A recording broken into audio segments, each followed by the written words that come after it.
읽으시겠습니다. 같이 시작.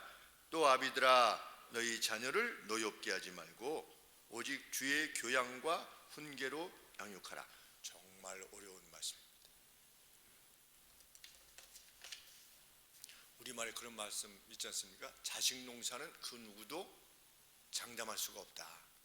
이 자녀가 어떻게 성장할지 알 수 없다. 성경에 보면 누구의 아들이 하나님에 의해서 죽었습니까? 아들 둘이 죽었는데 하나님으로부터 나온 불이 이게 나와가지고서 하나님 앞에 이상한 불을 들이다가 스트레인지 파이어를 들이다가 하나님이 명하신 불이 아닌 다른 불을 들이다가 죽은 아들 낫인데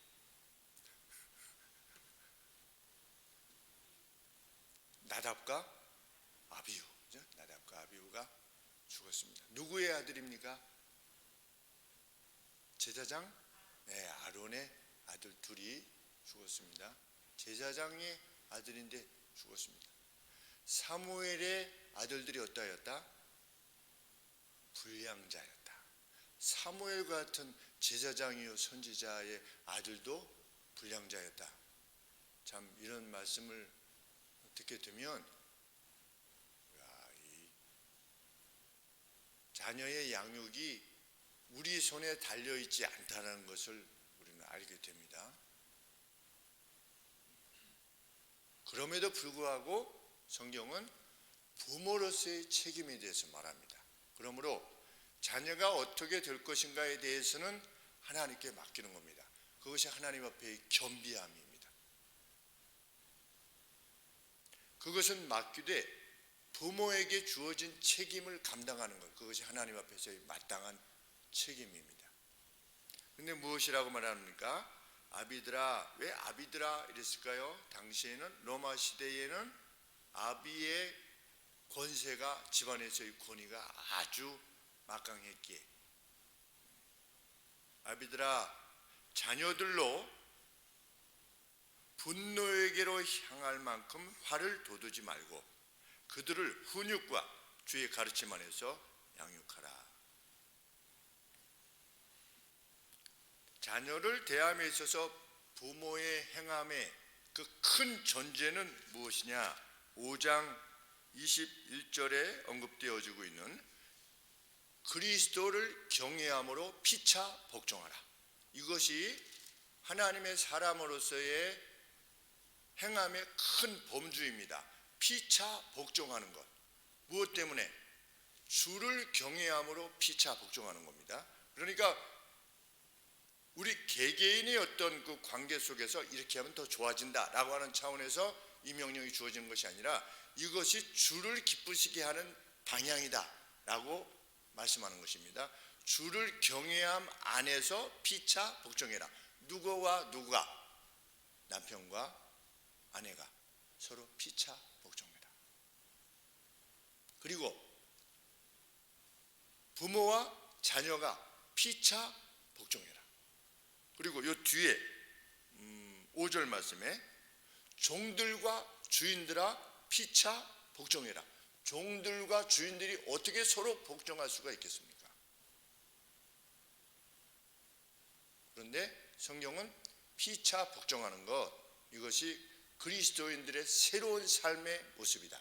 옛 자아를 벗어버리고 나를 주장하는 것이 아니라 나를 상대에게 복종시키는 삶을 살아라. 그것이 주를 경외하는 방식이다. 하나님을 경외하는 방식이다. 그래서 제가 지난번 은평교회 이번에 총회 수련회를 할 때 이제 은평교회 요청을 했죠. 부산에 2만 명 모인다는 호산나 교회도 요청을 하고 이러이러한데 공간을 그 예배당을 우리가 좀 집회 공간으로 사용할 수 있겠습니까? 라고 했을 때 이제 부산 호산나 교회는 부목사님이 연락을 하셔서 준비가 다 됐습니다. 저희들 당회에서 허락을 했습니다 했을 때 제 마음이 참 기뻤죠. 그리고 은평교회 목사님은 한 3,000명 정도 모이는데 그 목사님이 담임 목사님이 이제 학교로서는 저희 이제 후배이신데 아주 겸손하게 이렇게 저희를 대하는, 지도부를 대하는, 지도부장을 대하는 그 모습이 너무나 감사한 겁니다. 그러니까 하나님을 경외함으로 그 누구에게 복종하는 거죠. 하나님의 뜻에, 하나님께서 기뻐하시는 모습에 복종하는 모습을 보고, 야, 참 멋있다. 제가 이번에 참 감동을 많이 받은 것이, 우리 이강은 형제님 그 이제 아껴 기르던 튼튼이가 떠났는데, 그 떠나는 과정에서 막 새벽에도 막 강훈 형제님이 어려워서 이렇게 되니까 카톡을 이렇게 보내시면 그 새벽에 장문의 편지를 보내시는데, 그 뭐 한두 번이 아니라, 그래서 제가 거기서 뭐라고 말씀드리냐, 야, 사람도 병원에 가면 이렇게 대접을 받았으면 좋겠다. 근데 뭐 그 계속 오는 거죠. 아픈 그 반려견들이 계속 이제 오면, 그런데도 계속 밤늦게까지 이렇게, 뭐 그것이 동물에 관계되어진 것이기도 하겠지만, 그분이 그 동물의 주인에 대한 애정이지요. 그를 존중해주는, 상대의 마음이 얼마나 아플까 지금 상황에서. 그러니까 피차의 복종이라고 하는 것은 단지 그냥 뭐 말하면 따라, 이것이 아니라 내가 어떻게 하는 것이 상대를 기쁘게 하는 것이냐, 복되게 하는 것이고 유익하게 하는 것이냐, 그것을 계속 묻는 삶, 그것이 옛 자아를 벗어버린 새로운 자아로서의 우리의 삶의 모습이다.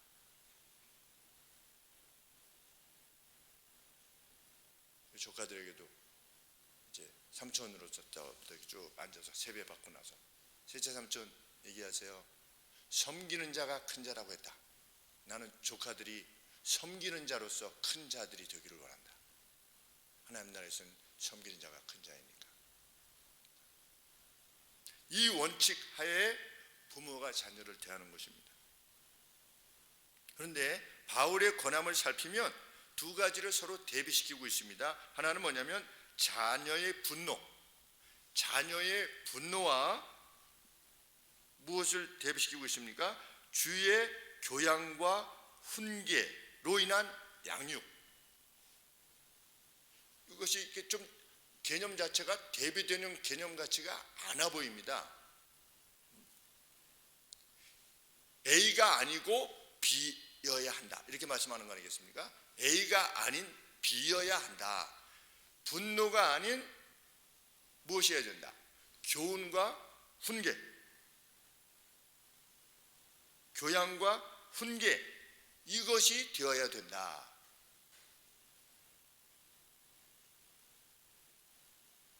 이것은 자녀를 향한, 그것이 말이든지 아니면 뭐 맴매든지, 자녀를 향한 부모의 그 어떠함이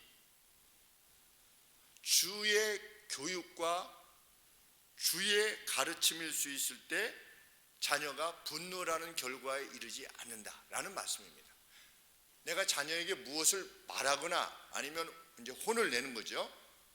초달을 행하는 것인데, 맴매를 행하는 것인데, 그 말이나 그 어떤 그 초달, 맴매를 행하는 것이 주님의 교훈이요, 주님에 의한 양육이라고 하는 것을 인식할 때 자녀들이 분노하지 않을 수 있다는 겁니다. 아, 엄마가 오늘 기분이 안 좋구나, 그래서 나를 맴매하는구나, 이것이 아니라 엄마가 더 큰 권위, 아니면 아빠가 더 큰 권위에 하나님께서 하지 말라고 했기 때문에 아빠가 대신해서 내게 하지 말라고 이렇게 하는구나, 이것을 인식하게 되면 자녀가 분노에 이르지 않게 된다는 것입니다. 그래서 우리는 그것이 고남이든 맴매이든 부모 역시, 부모된 나 역시 하나님이라고 하는 더 큰 권위하에 있다는 사실을 자녀들에게 보여줘야만 한다는 것입니다. 내 개인의 성향에 의한 것이 아니다 라고 하는 것을 자녀들에게 보여준다는 것입니다. 우리 집안에는 더 큰 권위자가 있다. 그분은 누구냐? 보이시지 않지만 우리의 식탁에 함께 하시고 우리의 대화에 함께 계시는 하나님이시다 라고 하는 것을 인식시킬 수 있도록.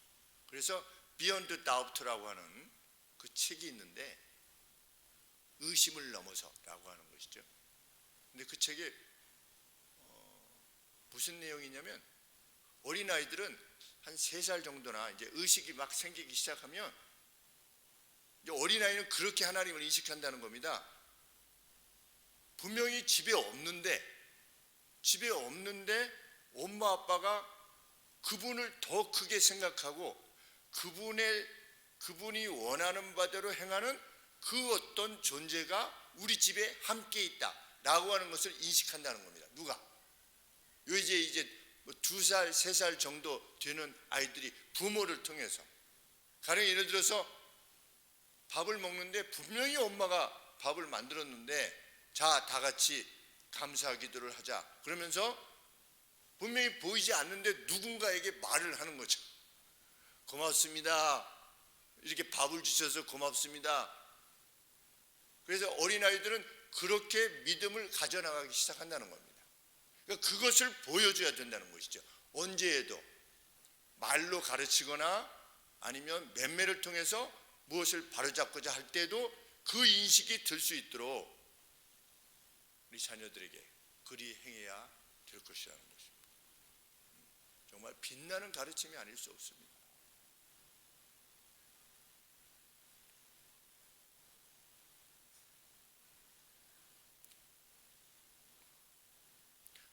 근데 저 개인적으로도 우리 아이들이 어렸을 때 제 아내하고 이제 뭐가 좀 말다툼이 돼가지고 좀 이렇게 되면은 격앙되잖아요. 아무래도 격앙되면 내 돈 들어가 있어 이렇게 되면은 그 아닌 거죠. 왜냐면 자녀들이 아무런 상관이 없는 거 아니겠습니까? 그런 상황에서. 그래서 이제 하다가 아이들이 이제 들어가 있죠. 자기들이 알아서 3명이 방에 들어가 있습니다. 들어가고 나면 한참 얘기하다가 이제 우리는 성경 말씀에 해가 지기 전에 화를 풀어라 이렇게 성경이 되어 있기 때문에 우리는 풀었죠. 몇 번 다툰 적도 없지만 30여 년 동안. 그러면 이제 아이들이 다시 나오면 어떻게 되는 겁니까? 그냥 나와? 또 그냥 재밌게 노는 겁니다. 보이지 아니하시는 하나님이 우리의 주인이시라는 것, 엄마 아빠는 서로 격앙되는 어조로 다투었다 할지라도 어떻다? 하나님 말씀이 이 하루가 지나기 전에 풀라라고 하나님 명령하셨기 때문에 그 명령을 풀기 위해서 엄마 아빠는 그 명령을 따른다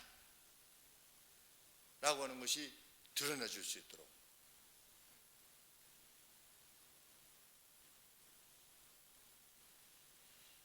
그런 때가 있었습니다.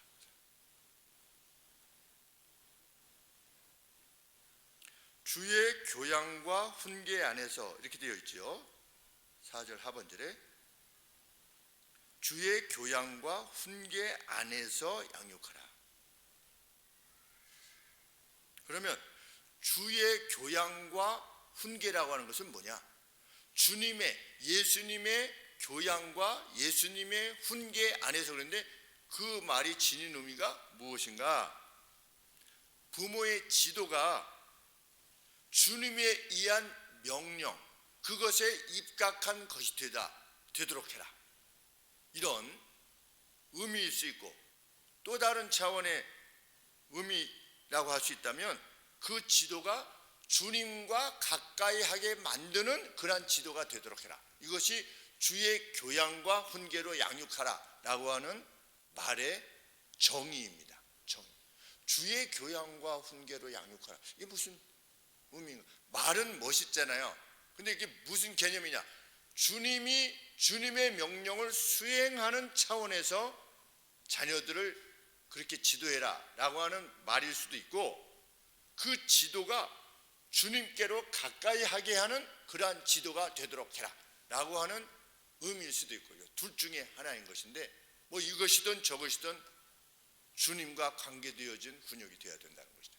너 그렇게 공부 안 해가지고 나중에 뭐 먹고 살라고 그래? 이거는 주의 교양과 훈계입니까? 아닙니까? 그것은 아닌 것입니다. 저희 어렸을 때 그런 말들을 부모님들이 하셨던 것으로 기억이 납니다. 너 벌써부터 연애질이야. 이렇게. 응?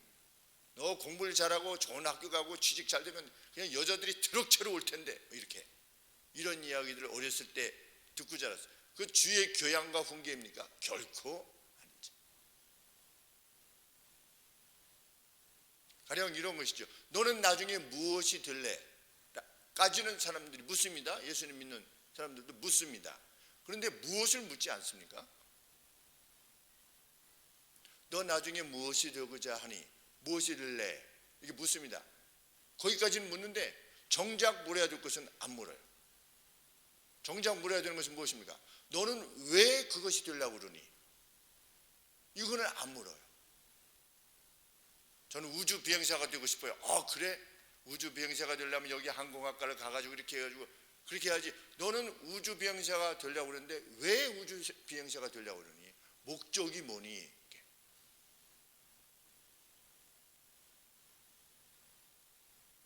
안 묻죠. 그것은 주의 교양과 훈계와는 분명 다른 거죠. 세상 사람들이 말하는 거죠. 그러다 보면 자녀들이 어떻게 되는 것입니까? 분노하게 되는 것입니다. 너 고등학교 대학원 나오면 너 한국 사회에서는 끝장이야. 분노하죠. 엄마 아빠가 그렇게 밀어줬는데 너 그거밖에 안 돼? 분노하죠.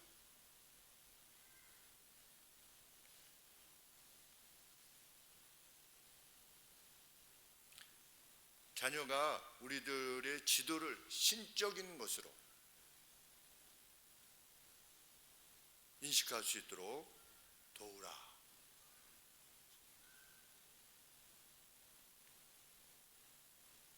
오늘 식탁에서 아들 둘과 함께 제가 저희 고민을 이야기했습니다. 우리가 이제 4대째 할머니, 부모님, 그리고 저, 그리고 이제 우리 자녀들인데 자 보자.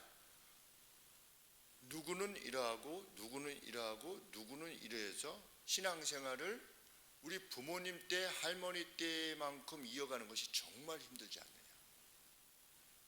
그래서 아빠는 요새 좀 우울하다. 우리 형제 5 이게 있는데 형제들 그리고 조카들 처가 쪽도 마찬가지고 몇 대째니까 똑같이 4대째 이렇게 되는데 거기서 과연 하나님을 진실히 찾고 나아가는 이것을 이렇게 살펴보자 라고 하면서 논하면서 아빠는 참 우울하다. 그런데 막내가 아들이 그렇게 묻더라고요. 그러면 지금 그런 상황이라면 할아버지께서 그 믿음 생활을 잘 못 보여주신 거 아니지 않겠습니까? 아닌 것입니까? 이렇게 이제 묻는 거죠. 제가 그랬습니다. 아버지는 책임을 다 하셨다고 나는 본다. 아버지가 신앙의 아버지로서의 책임을 다 하셨다고 나는 본다. 나는 그것을 목격했다.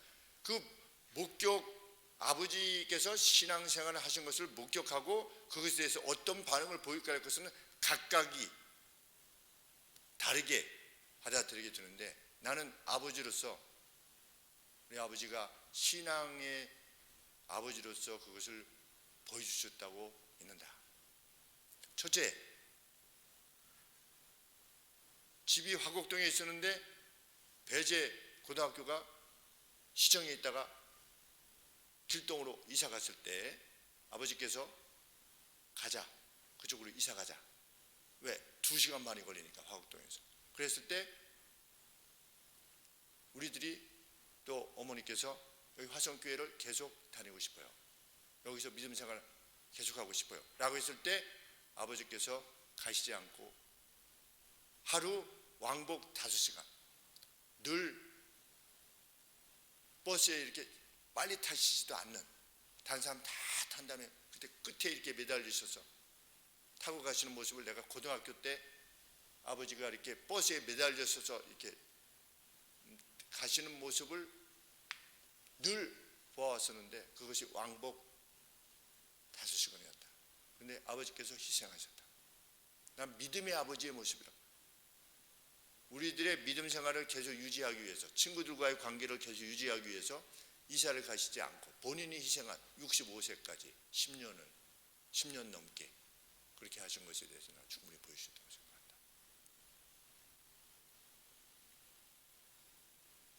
자녀 양육을 위해서, 오남매를 기르시기 위해서, 교육시키기 위해서 택시 한번 타시지 않았을 만큼, 그리고 남들은 선생님들이 이제 점심시간 때 나가셔서 점심을 사 드시지만 아버지는 평생 도시락을 싸들고 다니셨다. 그것을 아끼셔서 우리들에게 교육을 시키도록 5명의 아들, 딸들을 4명, 5명 다 대학원을 보내신 만큼 그렇게 아버지께서 희생하셨다. 나는 믿음의 아버지의 삶이 어떤 것인가 나는 목격했다. 세금이 잘못 부과돼가지고 6,660만 원이 한 30년 전에 나왔을 때 아버지께서 세무서 직원이 뇌물을 요청했지만 내가 집을 팔아서라도 세금을 내게 되면 낼 것이다. 30여 년 전에, 한 30년 전에, 30년 전인지까지는 잘 모르겠지만 여간에 한 20년 전 적어도 그때 6,660만 원이면 정말 엄청난 큰 돈인데 뭐 뇌물로 5만 원 아니면 10만 원을 주면 그냥 어떻게 보면 해결해 주겠다고 했던 그 사람의 제의를 거절하고 집에 와서 자녀들에게 하나님의 백성으로서의 결단이 무엇인가를 우리에게 말씀해 주셨다. 아버지는 성경이 말하는 죄악과 타협하지 않으셨다. 그리고 뭐 교장, 교육감 이런 거에 대해서 전혀 개의치 아니하시고 평교사로서 학생들을 가르치는 것이 최대의 교사로서의 영이라고 말씀을 하셨다. 나는 아버지가 그렇게 사셨음을 보고 하나님의 사람으로서 살아가는 모습이 어떠한 것이라고 하는 것을 나는 목격했다. 그 아버지의 삶에 대해서 어떻게 반응할지에 대해서는 우리 자녀들의 각각의 태도에 따라 다른 것이고 또 우리 조카들도 또 다음 세대들도 역시 반응하는 것은 다를 것이지만 천국은 침노하는 자의 것이라 했으니 그 가치를 인식한 사람이 마치 약탈하면 다 자기 것이 되는 그때에 얼마나 약탈하려고 하겠느냐.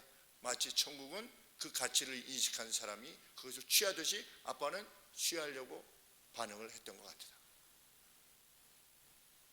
그것을 보게 하는 것, 자녀들로 하여금 보게 하는 것. 집안 이야기를 자꾸만 해서 좀 조심스럽지만 목사님 말씀을 듣고 있으면 너무 그 좌절감을 느낍니다. 또 이렇게 말씀하셔서 참 조심스럽지만 그 고백인 걸 어떻게 하겠습니까? 어제 큰형 목사가 지금 이제 6세 됐죠. 66세 되었는데 67세에 가까운. 네. 아버지 말씀을 하면서 왈칵 우는 거예요. 말을 잇지 못하고 이렇게 눈물이 그냥 쭉. 그게 뭐 때문에 그러냐? 아버지 돌아가시 전까지는 신앙의 아버지로서의 모습이 무엇인가를 미처 이제 아직도 깨달음이 덜해서 이렇게 했다가 정작 아버지가 떠나시고 나서 한 10년 정도 지나니까 우리가 또 아버지가 되고 근데 이제 점점 나이가 드니까 아버지께서 그렇게 행하셨던 것이 신앙의 아버지로서 그렇게 행했던 것이 어떤 것인가를 비로소 깨달은 것이죠. 저희 큰형은 고3 때 왜 아버지는 저를 낳으셔가지고 공부만 하라고 그러시는 겁니까? 이렇게 아버지한테 원망했었었는데 참 그 형이 흘리는 눈물의 의미를 저는 알죠. 어떤 의미냐? 신앙 하나님 안에서 살고자 했던 아버지. 우리도 우리의 자녀들을 기를 때 정말 뭐 자녀뿐만 아니라 우리와 관계되어진 뭐 친척이 나를 생각할 때, 나를 기억할 때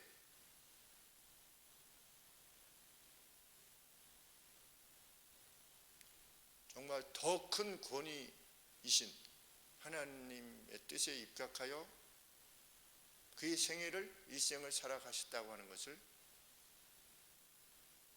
인식하게 되면서 참 그 이후에도 우리 소위 말하는 세인트 어거스틴이 그렇다고 하지 않았습니까? 어거스틴이 그냥 방탕까지 했는지는 잘 모르겠지만 사생아까지 나올 정도로 그랬던 인물이지만 어머니가 모니카라고 그러지요. 네, 어머니가 그렇게 아들을 위해서 간절히 기도했던 바 나중에 이제 그것이 생각이 나서 어거스틴이 이렇게 회개하고 돌아와서 기독교 역사에 있어서 아주 영향을 끼친 어떤 신학의 그 기초를 놓았던 그런 인물이 되었던 것인데,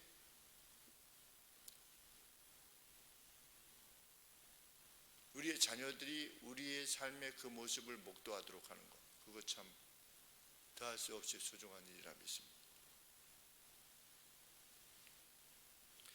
우리 성경의 히브리서에 보면 야곱의 믿음이 어떠하다고 그랬습니까? 야곱의 믿음을 한마디로 표해주는 건 무엇이었습니까? 히브리서는 이렇게 야복 나루토에서 막 간절히 기도했다 이거 없죠. 히브리서에는 뭐가 있습니까? 히브리서에 히브리서 11장에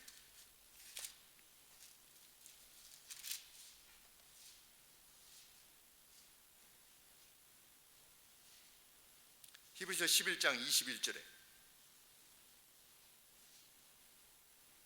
믿음으로 야곱은 죽을 때 요셉의 각 아들에게 축복하고 그 지팡이 머리에 의지하여 경배하였으며, 이것이 야곱의 믿음의 중에서 가장 총체적인 가장 뛰어난 믿음의 내용입니다.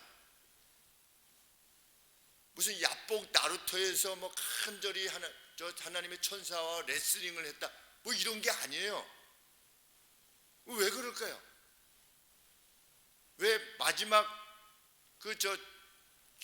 죽기 전에 12아들에게 축복할 때 이 축복한 내용을 왜 믿음이라고 그의 믿음을 가장 잘 드러내는 사건으로 이 한마디로 정의했냐는 것이죠.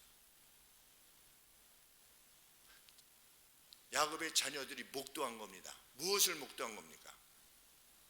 마지막 숨을 거두는 마지막 힘을 내서라도 지팡이를 의지했다는 건 뭡니까? 이제 일어설 힘이 없었던 거죠. 그런데 일어섰다는 것은 뭘 의미하는 겁니까? 하나님 옆에 축복하기 전에 그냥 앉아서 할 수도 있잖아요. 그런데 일어서서, 우리가 주일날 일어서지 않습니까? 하나님 말씀 읽을 때 아니면 처음 시작할 때 하나님 옆에 경외를 표하는 거지요. 경외를 표하면서 그 마지막 이제 곧 떠나게 되는 그러한 시점에 있어서도 무엇을 고백하는 겁니까? 나는 일생 이 믿음의 사람이어 왔다. 나는 너희들에게 축복하는, 하나님의 이름으로 축복하는 그 축복이 정말 너희들에게 임할 것이라고 믿는다. 우리가 예배 마실 때 우리가 베네딕션을 하지 않습니까? 축도할 때 그 누군가 정말 이 축도를 행하는 자나 행하는 목사나 그 축도를 받는, 베네딕션을 받는 성도들이 정말 아멘으로 그것을 받을 때 하나님이 정말 그들의 가정에 그들 은총을 베푸신다는 것을 우리는 확신하는 것입니다. 것인양 야곱도 그랬다는 것입니다. 우리가 하나님 옆에 무엇을 간절히 구할 때 하나님께서 들으시겠다는 것을 믿고 우리가 기도라고 하는 어떤 행위를 하지 않습니까? 그것처럼 야곱도 어떻게 한 것입니까? 지팡이를 짚고 일어나서 마지막 힘을 가지고서도 하나님을 경외한 가운데 자녀들을 축복했다. 자녀들이 그것을 보는 것입니다. 아무 걱정하지 말고 하나님 잘 섬기다 내 곁으로 오라. 아버지 마지막 유언.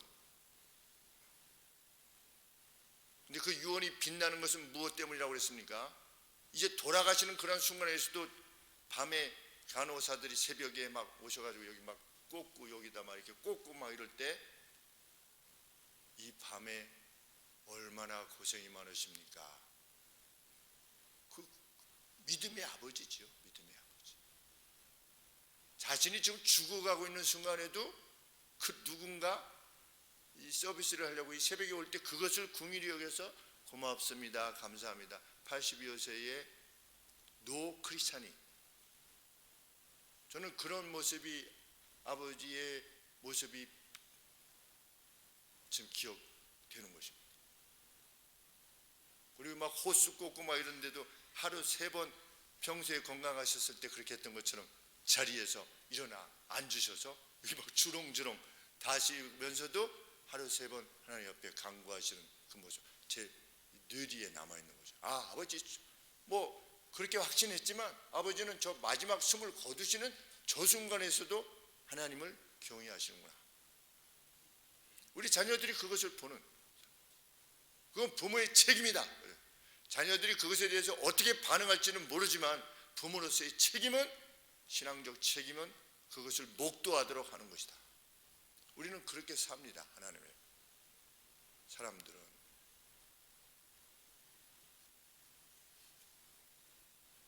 양육하라 이렇게 되어 있는데, 양육이라고 하는 단어에 무슨 의미가 있냐면 먹이라 라고 하는, 공급하라 라고 하는 의미가 있는 것입니다. feed하라. 우리가 그 목자가 양들의 그 먹을 것을 이렇게 제공하지 않습니까? 그렇게 공급해라. 양육의 본질이 무엇을 의미하는가를 드러내주는 단어입니다. 부모는 자녀에게 공급하는 겁니다. 부모의 책임은 공급인 것입니다. 공급이 자녀의 화를 유발할 수는 없는 거 아니겠습니까? 누군가 나한테 뭘 주는데 주는 것 때문에 화를 내진 않죠. 그것을 주는 것으로 인식하게 되면, 나를 강제하는 것으로 인식하면 화를 내지만, 그것이 나를 위해서 주는 것이라고 생각하면 무엇을 받을 때 화내는 사람이 있습니까? 없잖아요.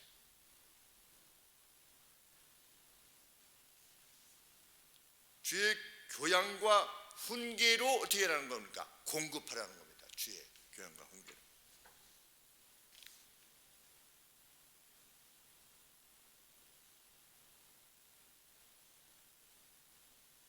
제가 이제 가끔, 아주 가끔 뭐 중학생 정도 되는 아이들이 아니면 고등학생들이 담배 피우는 것을 보면 가서, 아니 어린 녀석들이 그냥 벌써부터 담배를 피우고 야단이야 이렇게 못해 가겠습니까?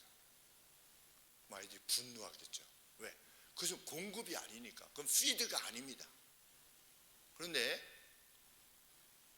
학생들 필 수 있어. 필 수 있는데 성장할 때 세포가 이제 아직 성장하고 있을 때 담배를 피게 되면 어른이 성장이 다 마친 다음에 담배를 피는 것보다도 훨씬 몸에 유해하다라고 하는 게 연구 결과야. 정 피고 싶으면 다 자라고 나서 성인이 되어서 가급적 펴. 그것이 너희를 지키는, 일생 건강하게 사는, 아저씨 건강해 보이지? 일생을 건강하게 사는 방법이야 라고 할 때, 제가 그렇게 권했을 때 아이씨 아저씨가 뭔 일이에요 이렇게 반응한 것을 제가 본 적이 없어요. 그렇게 얘기를 하면 그런 녀석들이 네 이러고 전부 다 네 이러고 가지, 거기서 뭐 이렇게 한 적이 없어요. 왜? 자신들에게 무엇인가 공급한다라고 하는 눈빛과 말의 내용을 인식하기 때문에. 그래서 고등학교 때 그 일진 친구들이 저만 보면 다 피한다고 하지 않았습니까? 담배 피다가, 화장실에서 담배 피다가, 야 희승이 왔다, 희승이, 야 희승이, 그러면 전부 다 담배 피다가 담배 딱 끄고 나가고, 제 얼굴 보기 미안해가지고. 그 친구들이 다 고등학교 때 친구들인데, 왜? 제가 뭐 잘나서 무슨 이렇게 하는 게 아니고 선생님한테 일릴까봐 이게 아니라, 저 녀석은 정말 우리를 생각하는구나, 우리의 안위에 대해서 생각하는구나. 우리 자녀들이 정말 그렇게 부모의 말을 받아줄 수 있도록, 이것이 주의 교훈과, 근데 여기 이 단어 자체가 주의 교양과 이렇게 되어 있는데 디스플린이라고 하는 단어를 사용했습니다. 그건 뭐냐면 훈육이에요. 훈육. 그러니까 엄함을 포함하고 있는 겁니다. 말을 하는데 아주 엄한 겁니다. 그래서 히브리서 12장 4절에서는 징계로 번역됐습니다. 그러니까 징계를 행하는 것입니다. 그런데 징계가 공급인 것입니다. 엄마 아빠 기분 나빠가지고 그런 것이 아니고. 근데 훈계 역시 골로새서 3장 16절에 보면 이단이 왔을 때 2번 훈계하고 어떻게 해라, 더 이상 그들을 안 하지 말라 라고 했을 때 그 훈계입니다. 그렇기 때문에 둘 다 엄함을 포함하고 있는 겁니다. 교양과 훈계라는 말 자체가. 그럼에도 불구하고 그것이 공급이라고 하는 차원으로 이해되어 줄 수 있도록 하라. 본문이 기록될 당시에 로마 사회의 자녀에 대한 아버지의 권위는 아주 막강한 것이었다. 그래서 심지어는 자녀가 태어났을 때 죽이라고 하면 죽여야만 됐대요. 아빠의 권위가 그렇게 강력했던 것입니다. 그런데 동시에 남겨진 그 로마 시대의 문서를 보면 1세기 때 남겨진 것을 보면 자녀를 양육할 때 때리지 않아야 된다. 때리는 것은 노예에게나 해당되어지는 것이다. 이런 문서가 남아있는 겁니다. 그러면 아버지의 권위가 그토록 강력한 것이었음에도 불구하고 일반적인 인식이 무엇이었냐? 자녀를 양육할 때는 때리는 것이 아니라 어떤 선한 교육으로 이루어지도록 해야 되는 것이 보편적 인식이었는데, 만일 이런 상태에서 부모가, 이 아버지가, 그때 당시에 아버지가 아들을 아니면 딸을 죽이라면 죽일 수 있는 권위를 행사하게 된다면 그것이 어떻게 그리스도인의 새로운 삶이라고 말할 수 있겠느냐는 것이죠. 일반 사회에서조차도 그 문서에 자녀를 양육할 때는 이렇게 하라고 되어 있는데 때리지 말고 그건 노예나 해당되는 것이다 라고 말하고 있는 차에, 부모가 만약에 그냥 부모의 기질에 따라서 뭐 부모가 서로 다퉜다든지 뭐가 잘 안 돼가지고 뭐 부모가 기분이 나빴다든지, 그래서 평소에는 아무렇지도 않은데 오늘 너희 시끄러, 평소에 똑같이 했는데, 가령 예를 들면 너 그게 옷이 뭐야? 뭐 이러나든지, 평소에도 옷을 그냥 막 벗어났을 때는 뭐라고 했더니 기분이 나쁘면 이 옷이 뭐야? 아버지가 화가 나가지고 들어와가지고서, 그럼 우리가 일반적으로 그런 말 하지 않습니까? 오늘 집안에서 뭘 잘못 먹고 나왔나? 이런 말 하지 않았습니까? 이 회사 같은 때에도 누가 뭐 부장님이나 누가 사장님이 화내면 우리 사장님 오늘 집에서 뭘 잘못 먹고 나오셨나 봐. 왜? 평소랑 다르다는 거죠. 근데 우리는 그리스도인은 그럴 수 없다는 겁니다.